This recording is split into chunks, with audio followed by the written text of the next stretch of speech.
በዓላትን ሁሉ የሚመራ ታላቅ ንጉሠ ነገሥት ነው። ታላቅ ነቢይ ነው። ነቢይ ዳዊት የተሰበከው ስርዓት ባህሪ ሬት ወቆየት ባህር አይታደርስ ወዮርዳኖስን ገባ ተብየሁ ዮርዳኖስን ወደኋላ ተመለሰ። አንባር ዛፈራችሁ ከማራኪ እናንተ ተራራዎች እንደ ፊደል ለላችኋል ዛሬ ብሎ ነቢዩ ዳዊት ዮርዳኖስን አንስቷል፣ ውሃውን አንስቷል። በዛሬው ዕለት መድኃኔዓለም ክርስቶስ ወደ ዮርዳኖስ ባህር መጥቶ ቅዱስ መጥምቀ መለኮት ዮሐንስ ጋራ ከባህሩ ሲገቡ በባህሩ ታፍር ነበረ። ዮርዳኖስ የተባለው ወንዝ ፈጣሪ ሲመጣ በመፍራት እሳተ መለኮት ስለሆነ በመፍራት ወደኋላ ሸሽቷል። ቀደም ሲልም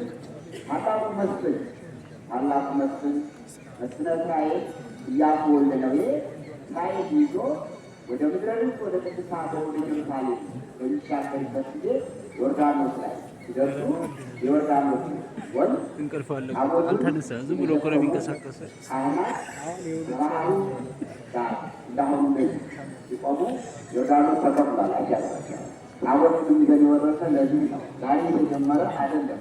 ሀገራችን ኢትዮጵያ ሁለት ግዛት የተቀበለች ከሌላው ዓለም ለየት ያለች ታላቅ ሀገር ናት። ምክንያቱም የብሉይ ኪዳንና የሐዲስ ኪዳን ስርዓትና ሕግ የሚገኝ በኢትዮጵያ ብቻ ነው። ታቦታትና ጥምቀት እንዴት ይገናኛል?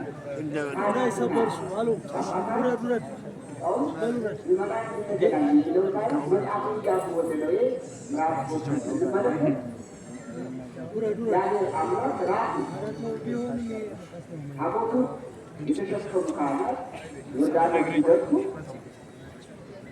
ዮርዳኖስ እንደሚከፈልላቸው ለታላቁ መስጊድ ለኢያሱ ነግሮታል።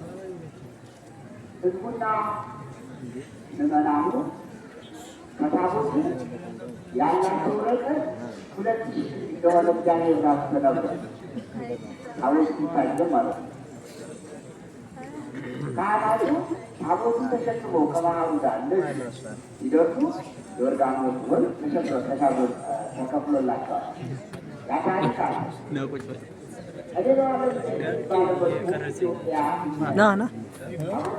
ማውረድ ህዝቡን መሰብሰብ ከወንዝ ጋር እንደዚህ በአደባባይ ማክበር እንዴት ጀመረ ሲባል መጽሐፍ ቅዱሳዊ ስርዓት ነው። መጽሐፍ ኢያሱ ወልደ ነዌ ምዕራፍ 3 ማንበብ ይገባል። ብቻ ሀገራችን የብሉይ ኪዳንና ሐዲስ ኪዳን መሰረትና የብሉይ ኪዳን ስርዓት ታቦራቱ ወርዶ ወዲያ ሌላው ዓለም ታቦት የሌለው ዓለም ነው። ብዙ አያወጭም ወደ ላይ የለውም። ሐዲስ ኪዳን ብቻ የሚቀበል ነው ብዙ ሀገር በዓለሙ። ኢትዮጵያ ግን ትልቅ ሀገር ናት። እግዚአብሔር ልክ የተጻፈበት ጽላቱ ሌውዛ ተቀጣል። ጽላቱ አክሱም ሲሆን የመጀመሪያው ጽላት አክሱም ሲሆን ይመጣ እዚህ ያለ ባህር በማረቁም መዚሁ ነው ያለ።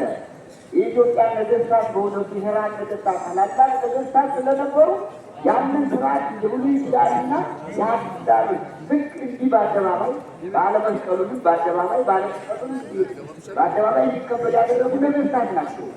ሊቃነ ጳጳሳት ሀገር ያልኮቻችን ናቸው። የሞቱትን በረከት እንደዚህ ያሳርፍልን፣ ያሉትን የሚጠብቅልን።